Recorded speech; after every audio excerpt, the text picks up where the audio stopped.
Okay, welcome everyone to the regular council meeting of Monday, January 26, 2026. We are meeting in the council committee room or the chambers at 1394 Pine Avenue in Trail, BC. And via Zoom live meeting commencing today at 3 o'clock for the committee of the whole. And then we will be immediately followed by the closed council meeting and then reconvening at 6 o'clock for the regular council meeting. So the first item on the agenda is the adoption of the agenda. Is there someone to make that motion? Okay, for second, all those in favor? That was carried. In favor.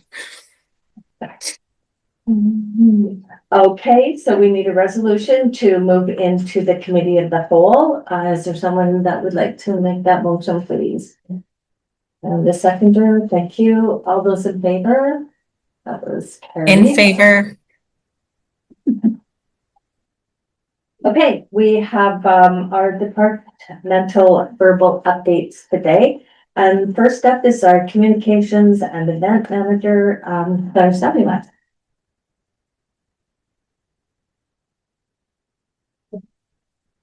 Hello. Nice. Thanks, everyone. We'll give a quick update on communications and events portfolio and what we're working on this year. The biggest project underway is the website redevelopment. It's a full rebuild and a significant streamlining of the content from about 650 pages to 250. We're in the early planning and mapping phase now, and migration and design work will continue through spring. And this is going to reduce duplication, improve accessibility, and make it much easier for residents to find what they need. Alongside that, we're into the 125th anniversary campaign running all year. That includes a sponsored Smokies game on February 20th, which I hope to see you all at. I'll follow up with an invitation to specifically mayor and council. We're also going to have some community pop-ups, promo items, storytelling, and other special projects. And that's all going to be rolling out this spring and continuing throughout the year. On the branding and visual identity side, we're updating the city style guide and templates for public-facing materials, like mailouts for public works and finance to improve consistency and build trust. We're also moving forward with refreshed street banners and a phased update of kiosks and signage around town. Our events portfolio continues as usual. Silver City Days, Canada Day, National Day of Truth and Reconciliation, Spooktacular. Those events plans are already underway. We're also coordinating the Bridge Light schedule and improving the intake process. Communications governance is a big focus this year. I'm working on updating our policies and procedures, including public notice criteria, approvals, emergency messaging, and internal communications guidelines.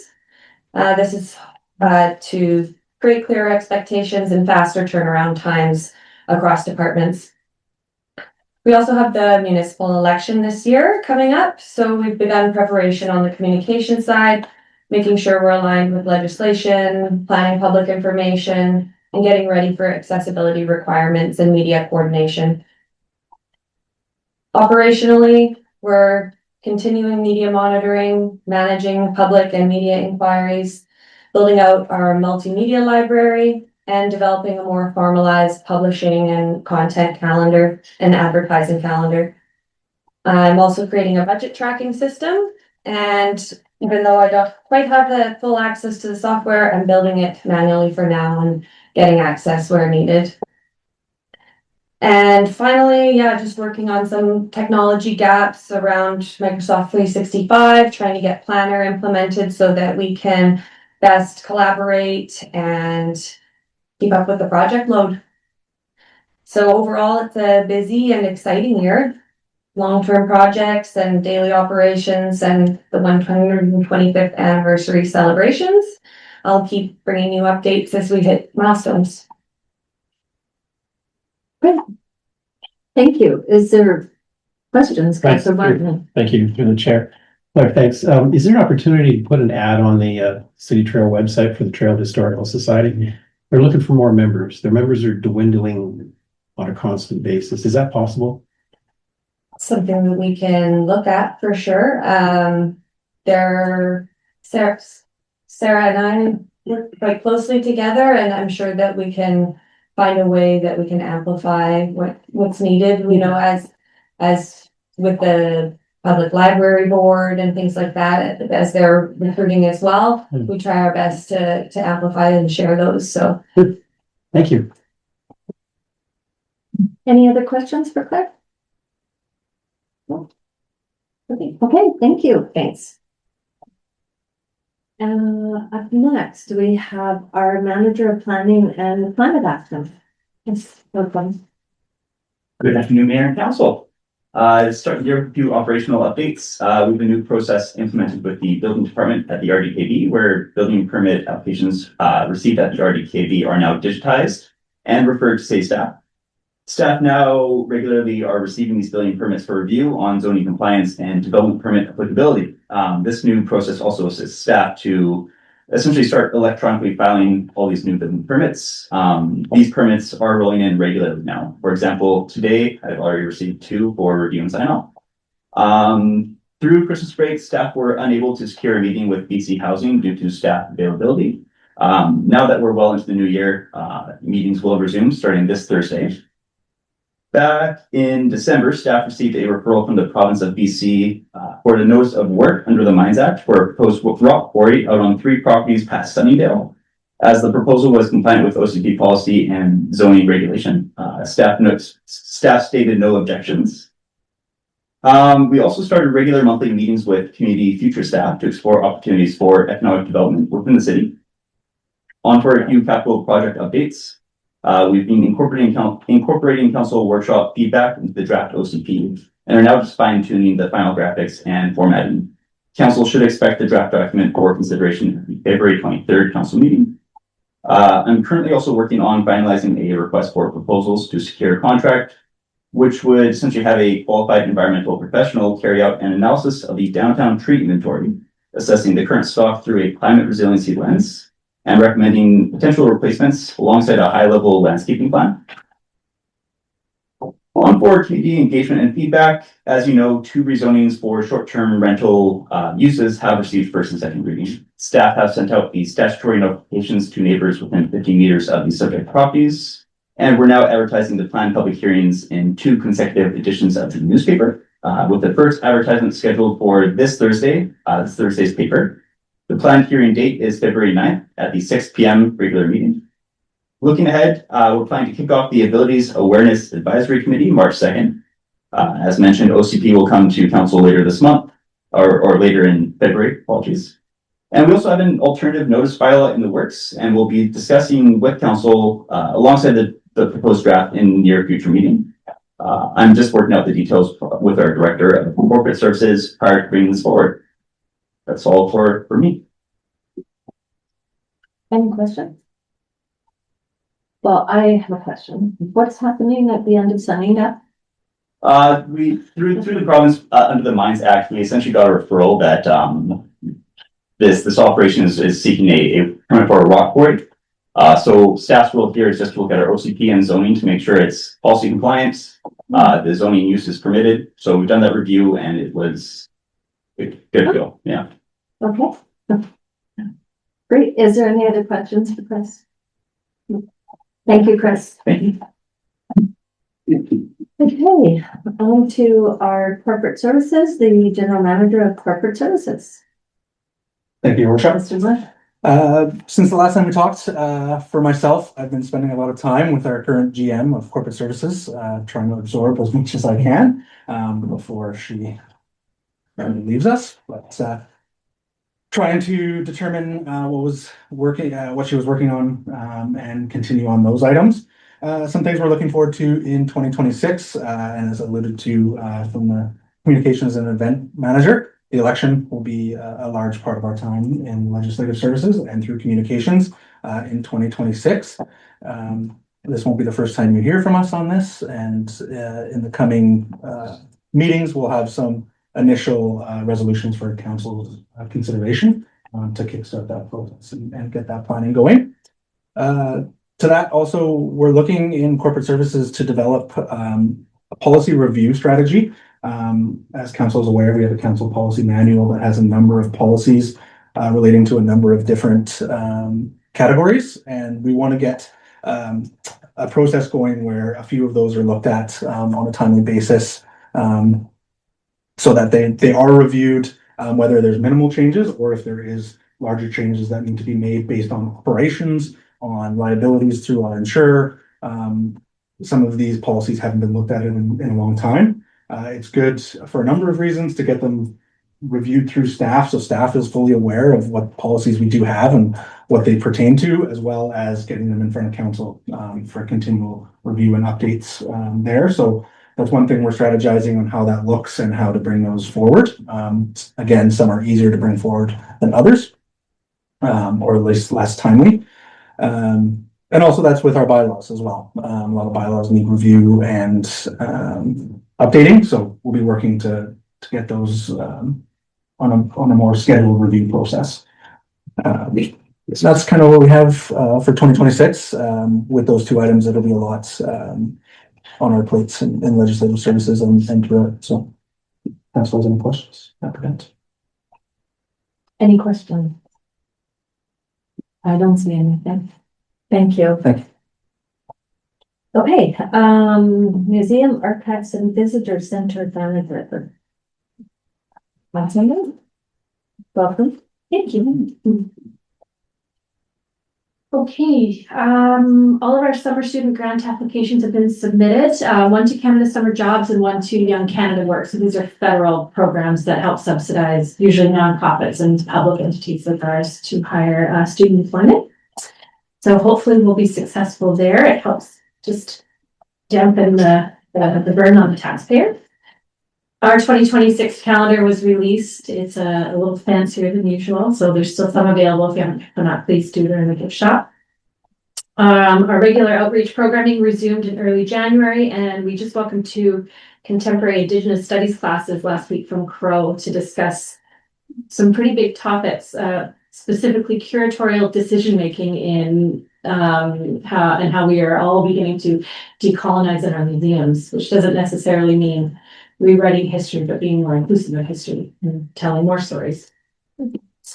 And there's hope for the future. They're insightful and plugged in, and it's always nice to engage with youth who are plugged into social issues.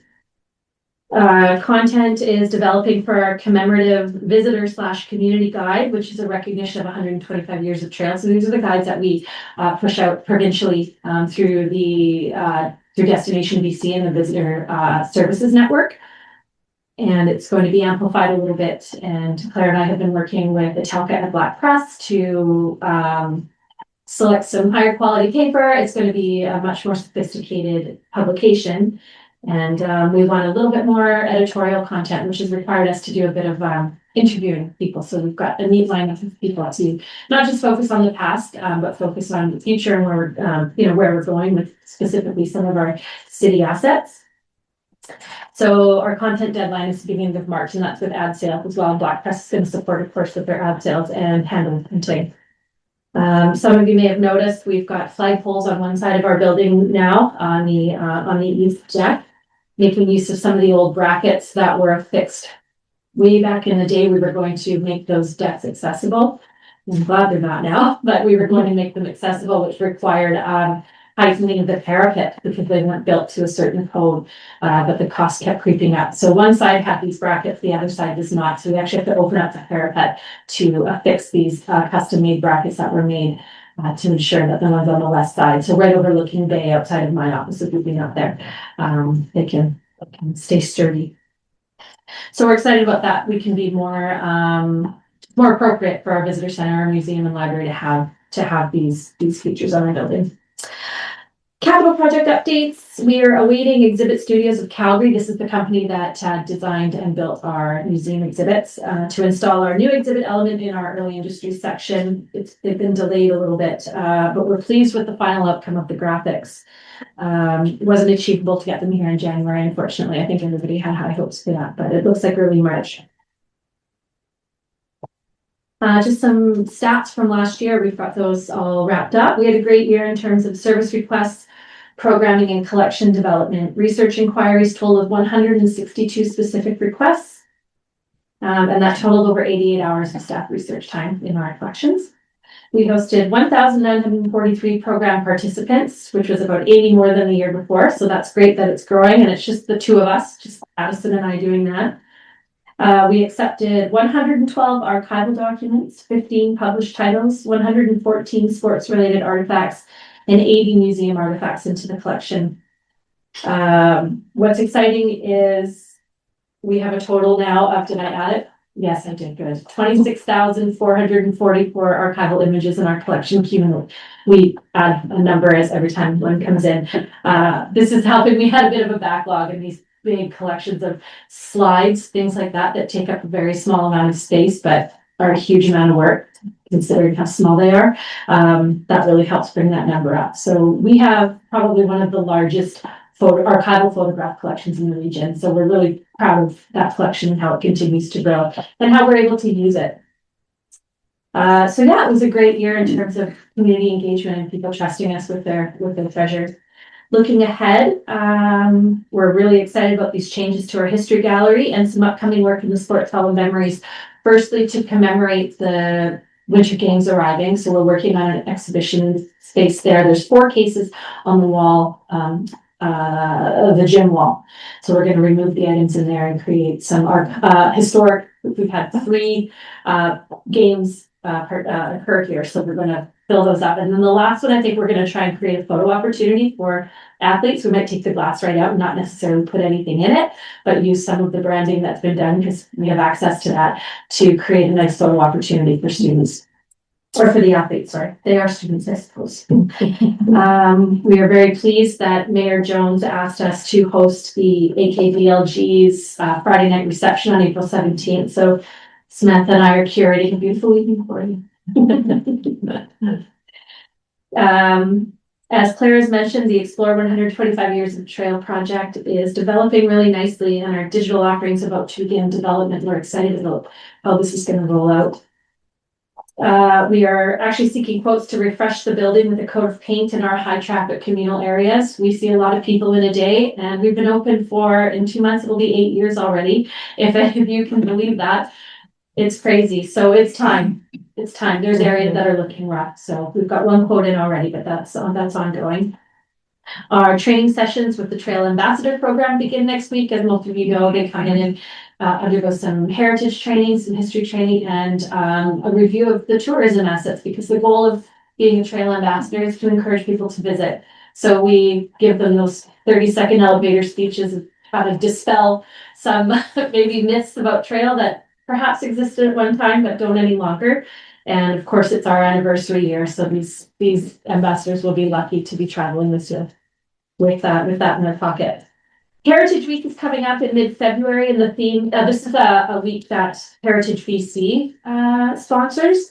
And the theme this year is called Stir the Pot. So it's how tradition and culture is rooted in the food we eat and how it brings us together. And of course, we can do that very well here in Trail with our multicultural community. We have a lot going on in February, obviously, with what's going on at the end of the month. So our plan is a more key recognition of this, a lot of social media, and we'll put together a take-home activity over the course of Family Day weekend, so that people can, this is the kind of stuff you do together, you do in your home. So it aligns well with Family Day. It's great. We've got a lot of old recipe books and recipes people can try with crazy names and very limited instruction. People really knew how to do things in the old days that didn't require turn your oven on to 350, let it preheat. You know, we need all that now. They didn't in those days. So just bake it till it's done. So we're excited about that. And both Addison and I hold chair seats with the BC Winter Games. She's with Protocol, and I think she's an archery host. And I am managing the accreditation chair. And that's really ramping up. So our evenings are quickly filling up with meetings as we get down to crunch time. And as a visitor center, we are naturally thrilled to be welcoming so many people into our community. And as the accreditation chair, I get to see them first. It's very exciting. So we're wanting that space, the Sports Hall of Memories, to look fresh, and the Historical Society will go in and polish up some silver and get that looking a lot better. And the lighting has really helped. So that's where we are. Busy. It's good, busy. Any questions for Sarah before we let her go? No, that's great. I Thank have you. a comment if I could to Sarah Benson Lord. I was a summer student in the museum in the year 2000 and I polished a lot of the trophies in the sports hall of memory. So if you need any help, please let me know. Well, that's documented and everyone has heard it. Marking me down. Thanks, Councillor Benson. Yes, thanks, Councillor Benson. Okay. We are moving on to the finance department and we have our chief financial officer, Mr. McClure. Thank you, Mayor Jones. A couple of things. We have to start. Our airport manager isn't here today. He's off on a well-earned vacation. And just one of the things for him that I want the council to be aware of is that he did make the application for the BCAP funding for our airport master plan update. So that's in place, hoping that we hear.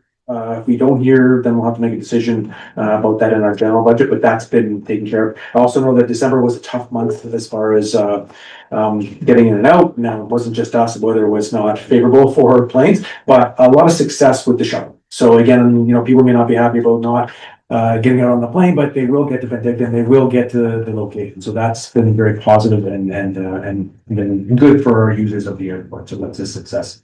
Been noticing a very steady traffic with our utility bills out at our front counter here. I do hear staff explaining the change of adding the 150 to the utility bill, but then that 150 parcel tax coming off.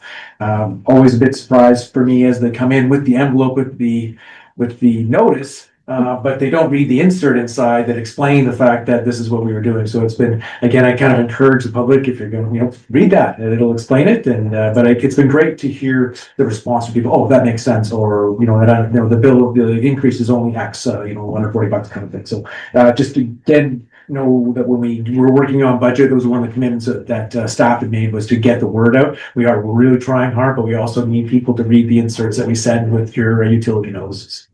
Currently, audit preparations and budget are underway as to be expected. Hoping that we'll have a first blush kind of look at some items from some decisions for council at February 9th on a couple of items that have come forward that we need some attention to. One thing that I did get this past week, and there will be an RDKB meeting. Now it is in Grand Forks, so I think if the public's interested, they have to be on the Zoom platform to view. Crazy, but we're really nice here to council. 525-page agenda package for RDKB, but they are tackling their first go on a number of their capital or their budget for 2026.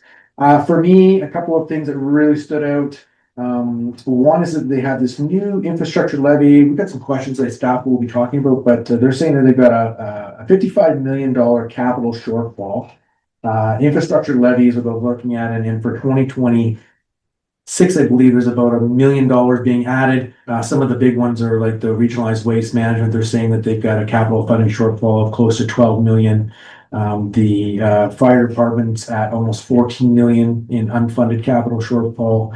So again, needing to understand that just from a city side and for our community, what exactly is involved. I think it's always good to understand that we're not going to replace all of these items at once, but if you've got a plan that you've got a capital coming in, much like the city does here with our capital program for equipment, where we put the money in and then we're spending it and we're kind of figuring out where it is, and we don't want to bleed it to zero. I know sometimes it's going to get heavier and then we buy a new truck and it goes down. So if that's what the plan is, just want to be able to see it so I can come back to council and to the community and explain that. Again, 2024, the tax requisition for the city of Trail was 5.8 million. And in 2025, it jumped 33%. I think council will be aware of that, public will as well, to be 7.35 million in 2025. biggest chunk of that was dealing with the sewage treatment plant upgrade and the need to fund that. We did have a good grant, but by the time this project actually got going and with COVID and the cost escalation, that gap certainly needs to be funded by taxation. So that's one of those pieces. Current year, we're looking at a 7% increase from 7.35 to 7.85. That's an increase of about $520,000 on this year's draft. Again, draft, to be clear, tax requisition look from the RDKB. So this information just came out. I know that they'll be debating it. My staff will also try to join in at 525 pages and how many different services. Very difficult for us to, but I'm hoping that maybe our director will say, hey, something that involves the city, and send me a text or something. So I'm not sitting there all day listening to their board meeting, but I can be effective and in listening and understanding, you know, the challenges that they're facing, much like any community. There's always things that pop up. So we'll make sure that we communicate that back to council, but just giving you that first step, that right now the draft budget is about a $520,000 increase over 2025 from RDKB. Now again, draft, and a lot of things can change in that a little bit. Just want to be aware of that. And that's all that I have on your agenda. Okay, any questions for Mr. McClure on that report? I'm sure we'll be hearing more on those issues in the next couple of weeks. Okay, so thank you for that, and we will move on to our presentation of the Trail Downtown Transit Exchange update. So you're welcome to come up to the table now.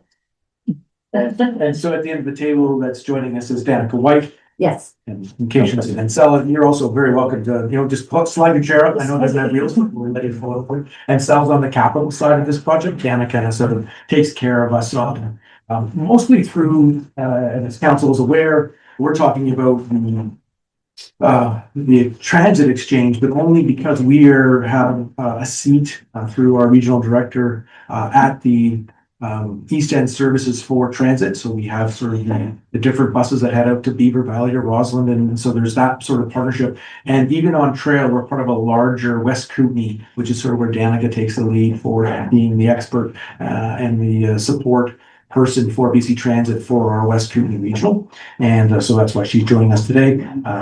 She helped me with kind of getting this presentation together. Part of the reason for this presentation is that we're kind of at a critical go, no-go time. On top of it, I know that there was a number of questions that were asked at the November 24th, 2025 meeting about this project. And so today I have a presentation, not planning on spending a lot of time on some of the beginning slides. I'll kind of go through them, but if anybody on council says, hey, I want to know about that, or I want to look at that slide, I just really ask that you would put your hand up or flag it. And we kind of get down to sort of the final kind of 6 or 7 slides that I think are important for council to make an informed decision. So I'm going to share my screen, so just bear with me while I do that.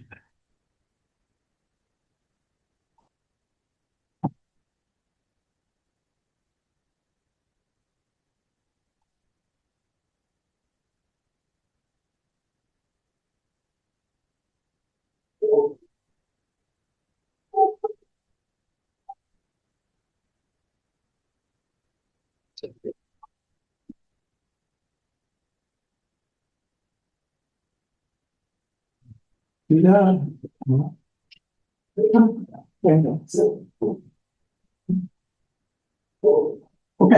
Again, so this is sort of a follow-up from that November 24th meeting where we had BC Transit come and kind of talk about where we are with some of the renderings and the design changes that have been made over the last number of years. Again, thought, not going to go too far back, but just sort of history timeline. Again, council received presentation back in September 2020 talking about the need for a transit exchange improvement and how the next steps were going to go. Almost a year or over a year later, council received an update on, and I've attached some of those slides there just to keep information for them, but just speaking about the fact that BC Transit came in with their contractor, went through a number of different locations. There were 11 potential locations, got it down to 3. Also noticing that there on November 8th of 2021, that the GOC meeting, that their council approved a motion to take one of the options off the table due to concerns by the businesses. And again, 2, here, some of these exchanges, again, this is October 2021, so we're in the start of 2026, nothing's changes. We don't have limited passengers amenity. Even now with the 900 Spokane gone, as much as the overhang didn't maybe look great, at least it did provide some protection for riders. That's also gone now. And so again, no public washroom. We do have plans, or there is plans through the West Kootenay Transit Committee to increase ridership and different runs. And so we right now currently don't have room for the additional buses that we need. And again, the idea of having this transit exchange is to improve the downtown, make it a sense of place, and be able to use grant funding, which is a big component of this, and continue with our active transportation in our community. They talked about kind of where they're at and the different expansions, and again, all three designs, had the ability to take on the future frequency improvements and having 6 bus bays and improving the amenities, bike racks, also washrooms for not only operating but public. Yeah. So the one was at Bay in El Dorado, and there was some components on that. You can see benefits and challenges. There was the one on Cedar in El Dorado. Again, shortly after the presentation, council had heard from the business community and unanimously said that this was not one that they wanted to continue forward on. And then option 3 was again Cedar and Helena, but also backing up towards Portland. So again, same kind of benefits and challenges.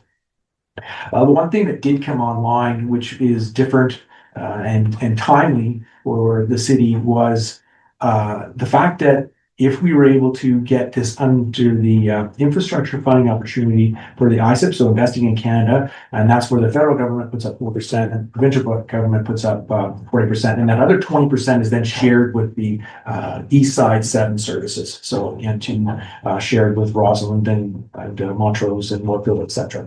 So a good way to move forward as far as our regional taxpayer. The BC Transit did come then to April 25th, 2022 meeting and showed some of the slide where they had, again, showing what the plan was for the Helena and Cedar arrangement, and that they had done some public engagement process. Again, one of the things that was curious to me was that part of that process was also challenged with the fact that we were all dealing with lockdown and that you didn't have meetings about stuff. So a lot of, and for me, it just, so as soon as you hear it, you're like, of course, but I was like, man, 2026, what are you talking about? It's like, oh yeah, COVID right now, of course. So then there was some meetings with some of our stakeholders. And at that particular meeting, council of that day approved in principle that expansion. And then BC Transit moved forward on applying for the infrastructure grant. And based on the project cost of $3.78 million, there is almost $2.5 million in grant funding secured for this project. And again, this is just showing the particular slide in the different locations of the buses at that time. So again, acting in good faith and based on that approval, BC Transit has been ongoing and working through collaborating with city staff and council, looking through multiple iterations and changes and questions about this and that, and that's happened over the past 3 months. One of the pieces that council was willing to look at having the component of one-way carry on from where it goes sort of from Portland to Helena, from going from Helena on its way to Spokane. And again, just reminding that we just had the drawings on November 24th. We were at 90% detailed design. The following slides kind of show some updated renderings because I think that there was some questions that came out of, hey, visually we can't see this. I did try to put them up over here. So again, if you can't read them on your computer, that you do get a sense of what we're talking about for those that are joining us in the public. But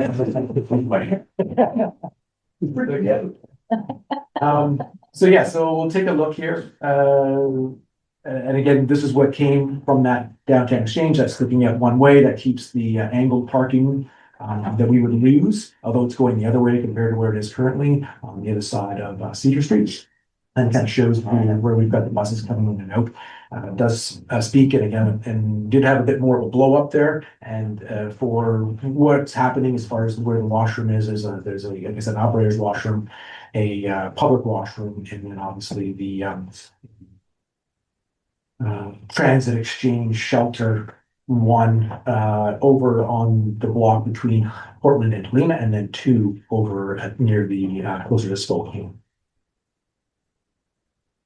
Again, giving you some renderings, did confirm, and again, these are not always easy to do, but they're, you know, and I talked about some of the questions. You can see where the bus kind of pulls in. There is a sort of a space there. There was conversations about the gathering and picking up kids, and you know, there should be a quite large area that is herb protected, I guess would be the best way of saying it, so that if you had kids gathering, then you're not spilling out onto the street. Not that they won't do that, doing a couple of dance moves earlier, but you can't kind of stop that for it. It also does sometimes maybe look visually on this one as well that it's maybe tight, but there is definitely the 1.8 meter gap between where the building is and where you get sort of the washrooms and those sorts of things. So in case, you know, visually that doesn't necessarily show up here. Then we move on to what it kind of looks like between at Cedar Street between Helena and Spokane. And again, we know right now that there's no building there, but there is an expectation that we would, and that we would have housing above there. And you kind of again get that sense of where the transit exchange is out in front, and then you've got that full gap or the full distance between the wall and any type of infrastructure for the exchange, being at that 1.8 meters, which is common for all of downtown trail sidewalks. Commonality. So one of the things that Yed 2 renderings are great, and BC Housing was very helpful in saying I need maybe some photos visually. You know, and this is an actual building here. This is a place there, but you kind of get a sense of the before and after on this particular photo. Where you've got a sidewalk in front of these buildings, you've got some angled parking, some lights, and that's infrastructure. And then when they have done the upgrade in this community, you can see now again, trying to do my best to kind of show where the buses are now pulled in. So the angled parking has been replaced. You've got the transit exchange being pushed out, and you've still got that whole walkway and, you know, availability of space and whatnot. To make sure you've got proper access into the building itself, and there are some shops there. Again, you would see, and you will see with some of those improved infrastructures, whether it's lighting and that sort of thing. This was just maybe a bit of another closer kind of photo, sort of showing. And before there was sort of a planter, a dirty looking planter kind of area, but you can kind of see where they pushed it out and made that availability for the transit users, but not impeding on anything for the businesses and or for pedestrian traffic. This was a shot that I thought was important because on the left-hand side, you can see kind of the wall up there with some blocks. That's an empty lot. And so again, just kind of showing, you know, yeah, probably going to see something similar, probably maybe even a colored concrete. I haven't discussed that, but just say to you, when you look at the colored concrete, it looks good as far as that goes. And then you've got your sidewalk to the side, understanding that right now we also don't have currently a building there, but I just thought it kind of presented what this might look like for a while we go through the process of what we will put in the 900 Spokane space. So tried to go back. I went and listened to our committee of the whole meeting and just sort of looked at, the concerns. And one of them obviously was there was not enough space between the buildings and transit shelters and washrooms. And I tried to use the photos as best as I can, and also try to indicate that this amount of sidewalk that will be available is just the common space that we already have throughout town. One of the questions was, there's not enough space near the entrance of the Charters Baileys for kids to get picked up. I think in the design there, you can see where there is sort of that, curb protected area that would allow for those users or gatherers to be able to come and have a safe pickup. The other one here was, would we have an entrance, or what if we wanted to have access into an underground parking? Certainly one of the things in staff one on it, and again, just even guidance on what will be, a more popular pedestrian space there, is that you would not want to have cars, an in and an out going off of Cedar. So turning, if you were coming down from Helena and going towards Spokane, you would not have an entrance into an underground parking both in and out that crossed over that major pedestrian area. Idea would be is that we would have that coming from the laneway when we get there, and we have the space back there. So I'm hoping, again, these are just me trying to answer some of the questions that council had. It doesn't mean that there isn't more or there are more concerns, but I'm trying to deal with that. One here, and again, I did speak with Danica, and she gratefully for me also spoke to the operator because I do part of my walk is to walk past the transit exchange, and at times I've seen buses idling there, and she's very clear that there's a no idle policy, and so that's one of the things that she has spoken to with the operator. But the other component of where we're at with some of that question, because it is an important question for the businesses and potential homeowners in those locations and businesses around it. But by 2028, which again is getting closer by the day, is that the entire fleet of the large diesel buses that we have in the Trail Regional System will be replaced with hybrid buses. So that should be something that really assists with, doesn't guarantee, but assists with some of the fumes that the current buses that we'll be dealing with. The other part for me, as I said, that would likely be the earliest that we would have anybody in kind of starting to occupy a building on that location. So I thought that was a really good fit. The other part that I was trying to get some math on, which isn't easy to do, but you've got 50 daily trips coming down through our downtown. So when I was trying to mathematically say, okay, so how often do they stay? How long are they pulling in? And then they're there for 3 minutes and then moving on. Because one of the things about the exchanges is that you got a beautiful exchange, but a lot of the day, there's actually not going to be any buses there, right? So it's one of those things that an important factor to continue and to think about. And that even when we looked at the busing schedule, which has a 14-hour basically period where they're operational, then obviously the other 10 hours, there's no buses operating it, but it is nighttime. But that you would have sort of on average 25 minutes per bus sort of in that location. Potentially running, but if they're there for a stop, they are, as BC transit policies, is that they're there to turn the bus off, not to idle.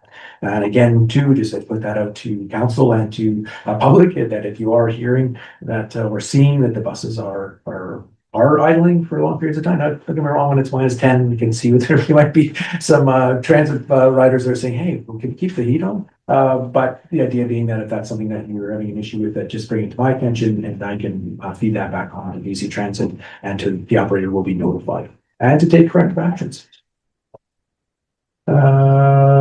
Again, too, just a kind of a quick summary of community benefits for an improved exchange at Helena and Cedar. I think it really strengthens the downtown experience by improving the pedestrian space, the landscaping, the overall sense of the place. We did talk about that. One of the things that I was super grateful to our GM, Municipal Services, I was like, I don't understand in these photos why they've got pavement and then they've got concrete. Like what are they doing, a checkerboard kind of thing? And you clearly explained to me that because the buses are heavy, they want to have that concrete for the pad for where the actually bus pulls in, because otherwise in the heat it will sink into the pavement. So that was one of those reasons, if you were wondering why concrete and then pavement. That's the reason why. Certainly here wanting to enhance the customer comfort. Not very comfortable out there right now. I've been kind of fortunate it's been dry and we haven't had too much snow this year. But the idea of having bike racks, the shelters are looking really good, some other seating, and obviously a public washroom. That's a big component, and that's also would be something that would be shared. And because this is sort of a regional service component, that's shared with all of ours. And knowing that you've got somebody coming in, maybe to go to the Trail Hospital from Rossland or from Fruitvale, they need to use the washroom. There's no location right now for them to do that. So there will be a place what buses operating to go and do that, and then maybe catch their next bus to get on to the hospital. So just a suggestion on some of those benefits. The one thing on this is as well on trying to be ahead on doing some of this work is the increased bus capacity and operational flexibility of extended services. So we need more bays if we're going to have the connections that we want to improve the transit service. And so that's one of the reasons that is a benefit of this improvements. Again, got community input, but that people wanted to keep the transit exchange in its long established Helena and Cedar location. So we're keeping true to that. One thing that I thought was really important, and I believe enough of council has attended the government kind of workshops on, hey, if you're trying to get funding, that one of the big pieces is that if you've got active transportation, we're not going to put in metro. But having a bus exchange is something that really brings up your level on your application for getting grant funding towards a housing project, is saying that, hey, right below it, you walk out the door and you've got transit services. So again, these are just some of those benefits for the community and for council to consider. Again, some of the ramifications, and not to be,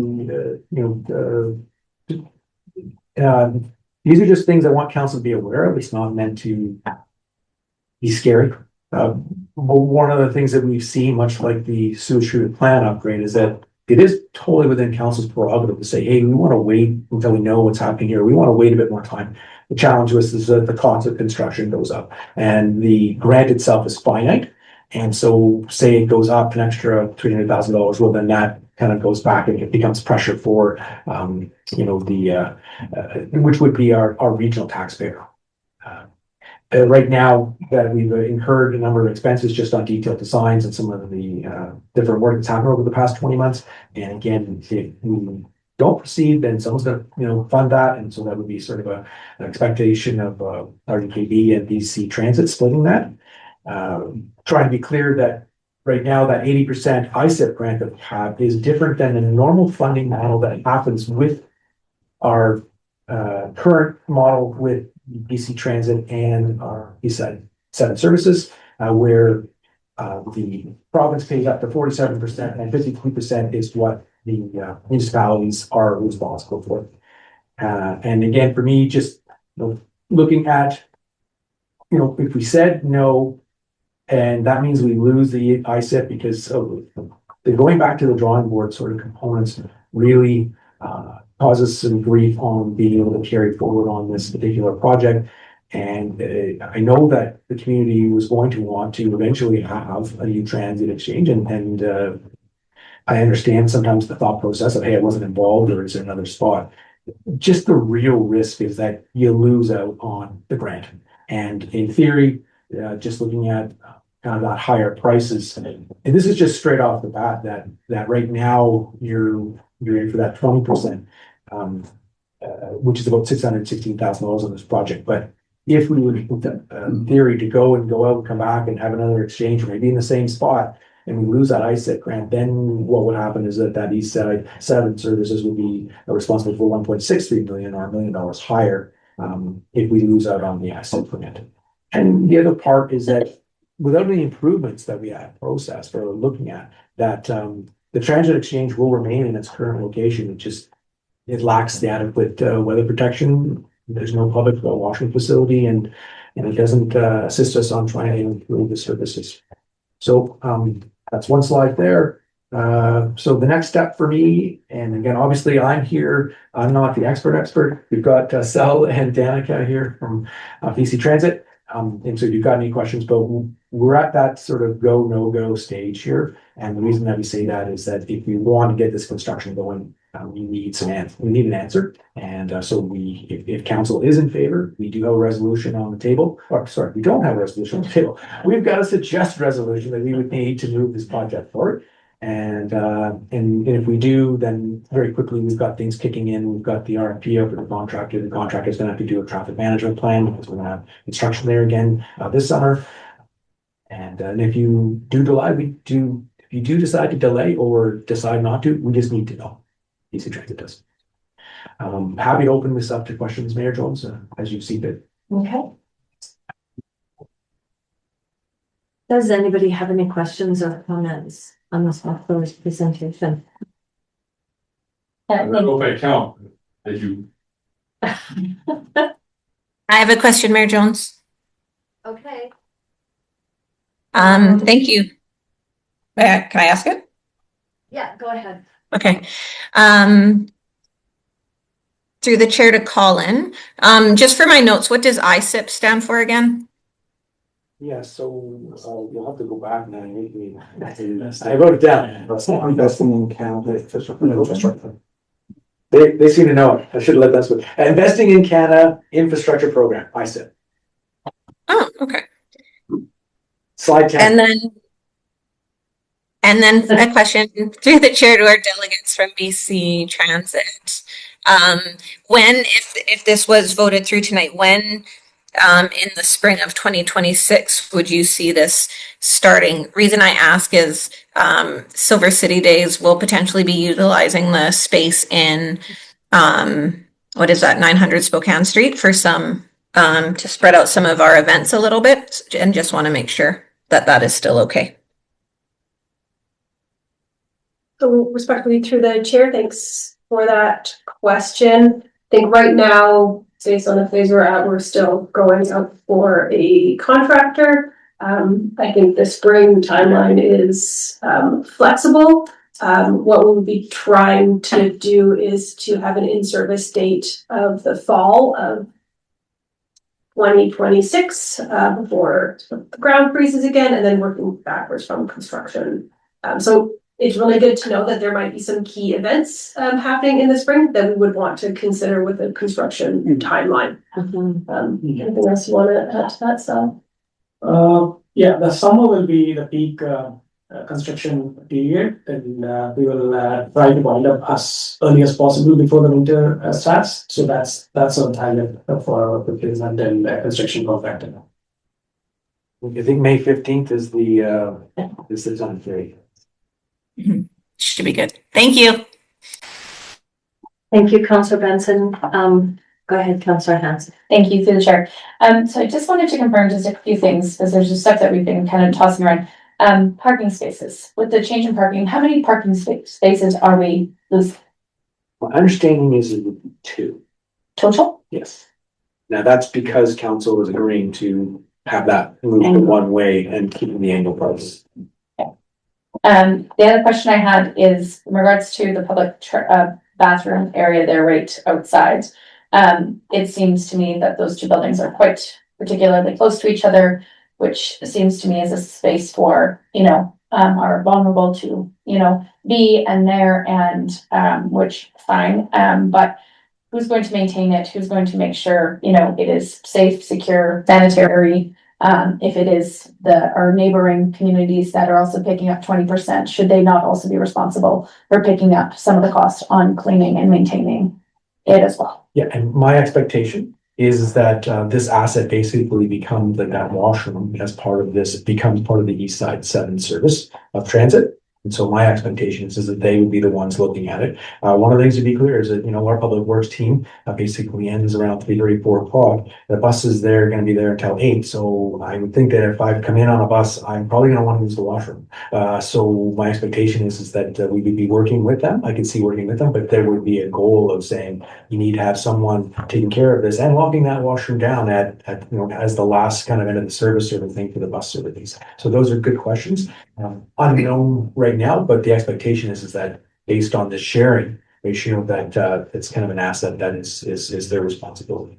And just getting back to, I suppose the question would be maybe towards Danica, potentially, where these public bathrooms are that are out there, what kind of process or safety protocols do they have in place for? I mean, we've seen people locking themselves in bathrooms, and we've had issues with vulnerable, and not being able to get into them. So I just want to know that if someone's using that, what is the safety situation? How is that going to be managed? Because that's really important. One, for someone going in there, what happens if a kid is going to dance or something? I guess they'll use the Charles Bailey, but could go in there early. But still, I'm just wanting to, what is a safety procedure look like for that location?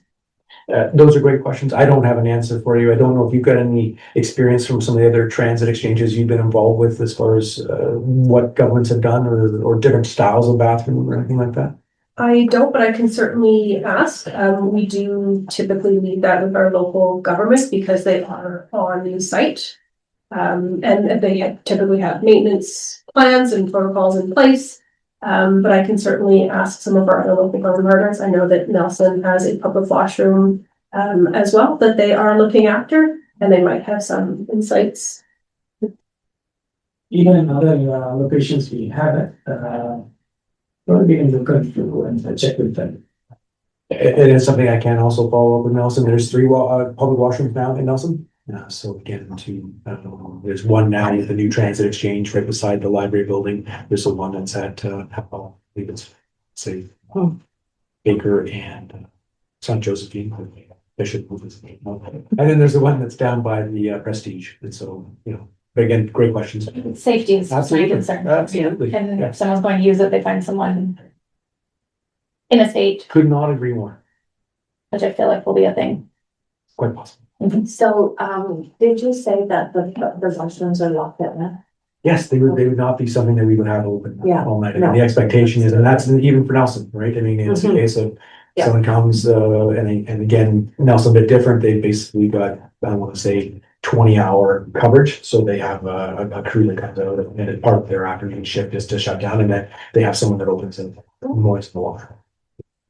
Because yes, you want, and we do the same thing now at Gyro. So just to be clear, we have security systems. If someone's either broken in or done things, that sends security there. And if someone's motioned or someone's inside there or something's gone on, we get a call. They go and follow it up and make sure that that there's something nefarious going on, that we're working towards it. A lot of times, by the time we get there, something's gone. We're not at Gyro at least, but yes, we would have something. I would expect something similar to be set up with whoever's going to manage that. Thank you. Okay. Any other questions? Mr. Fisher, does he have an opportunity to speak this time? Just letting council, ask their questions first and then I'll. Okay, fair enough. Thank you, Mayor. Yeah. No, I appreciate the slideshow and all my questions have pretty much been answered, but I'm ready at some point to move forward with this. Thank you. Mhm. I know it's exciting. I think it's gonna make a real difference downtown with the revitalization and just, really clean it up. I just have one question. Is that an actual covered bus shelter there? Because we don't have one now. You're talking in the rendering? Yeah. Yes, then that's what we plan to have. And that's what we're Yeah, going we would to have, okay. there's going to be 2 of those on Okay. the between Spokane and Helena. Mhm. And then there would be one of those at the Charles Bailey. Okay. As long as it's an actual covered one, I Yes. think that's really important. I agree. Okay, is there any questions? Okay, Mr. Fisher, did you have a question for us? Yeah, as a matter of fact, I do.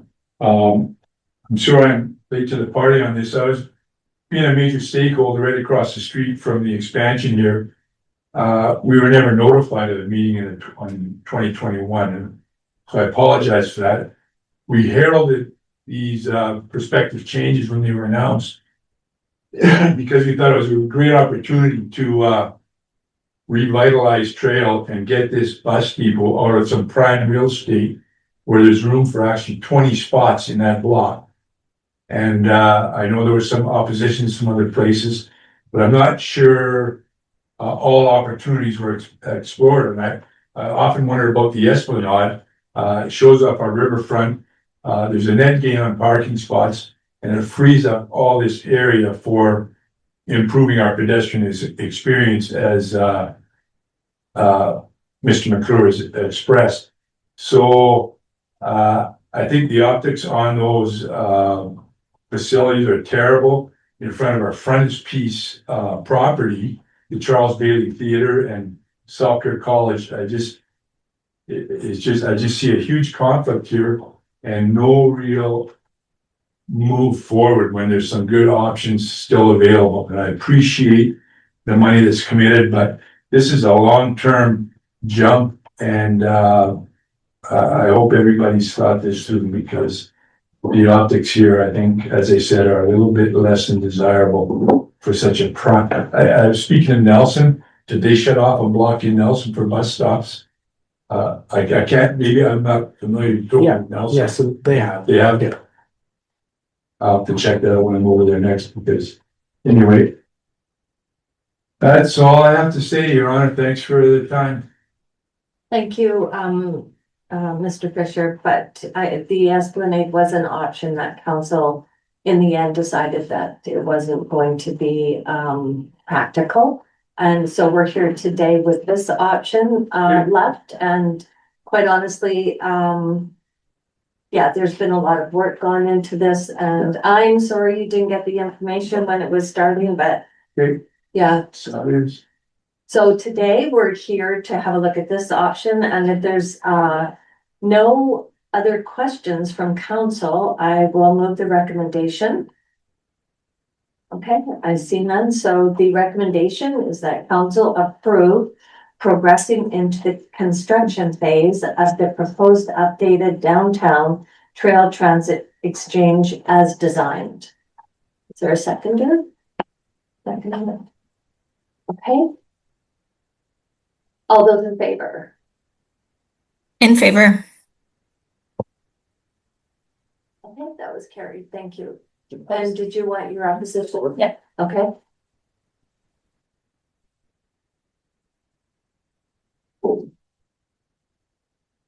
Okay, thank you for being here today.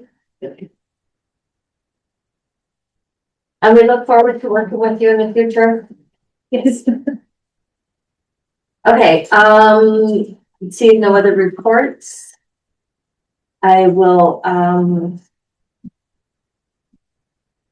move the resolution that council consider and resolve to rise from the committee of the whole. Is there someone to? Right before to your worship, we have question period. Oh, question period, yes. Go ahead. Is there anything or anyone for question period? I see 2 attendees.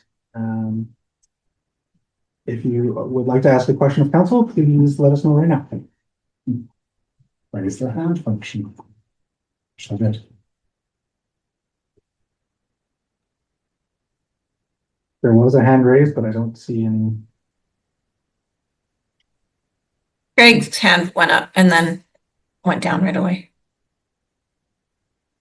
Mr. Nesroff, do you have a question of council?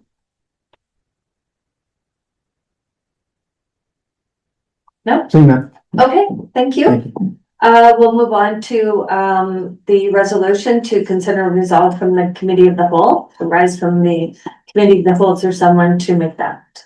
Thank you. Is there a seconder, please? And all those in favor? And In that was favor. carried.